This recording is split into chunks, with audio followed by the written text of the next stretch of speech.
their value chain into Bangladesh. আপনারা বাংলাদেশে আসুন, বিনিয়োগ করুন। আমরা সমতার এক প্রকৃত অংশীদারিত্বে একসাথে সমৃদ্ধি লাভ করি। সরকার একটি নতুন লাইসেন্স অনুমোদন প্রক্রিয়া শুরু করতে যাচ্ছে, যার ফলে নতুন ব্যবসা প্রতিষ্ঠানগুলো 15 দিনের কম সময়ে বাংলাদেশে তাদের কার্যক্রম শুরু করতে পারবে।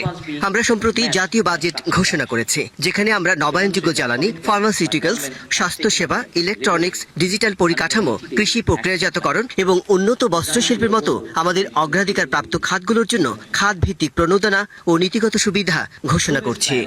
We are targeting bureaucratic inertia head on. বলেন, চীন বাংলাদেশ সম্পর্ক আস্থা আর বিশ্বাসের, তাই বেজিং এর সাথে কাজ করতে আগ্রহী Dhaka.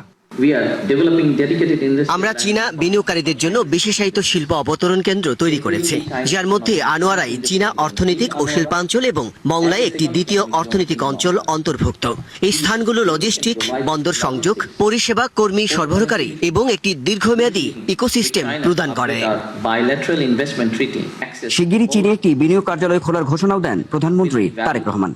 Your concern will be heard and your আসুন এই ফোরাম থেকে আমরা একটি অভিন্ন সংকল্প নিয়ে এগিয়ে যাই, যা এই অঞ্চলের সুযোগগুলোকে বাংলাদেশ ও চীন উভয়ের জন্য দীর্ঘমেয়াদী টেকসই প্রবৃদ্ধি, অর্থনৈতিক উন্নয়ন এবং পারস্পরিক সমৃদ্ধিতে রূপান্তরিত করবে। আমরা সমতার এক প্রকৃত অংশীদারিত্বে একসাথে সমৃদ্ধ লাভ করি।